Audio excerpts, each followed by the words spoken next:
espace vert ngi nii arrivage bu bees Sapotilla nii Cissé kaay won ma ginnaaw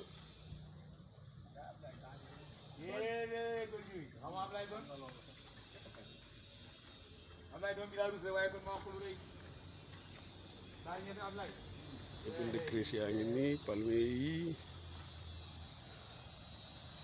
arrivage cocotier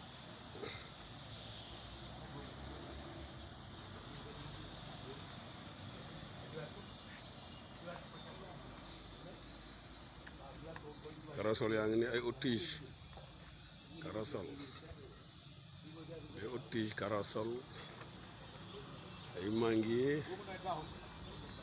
ay citronnier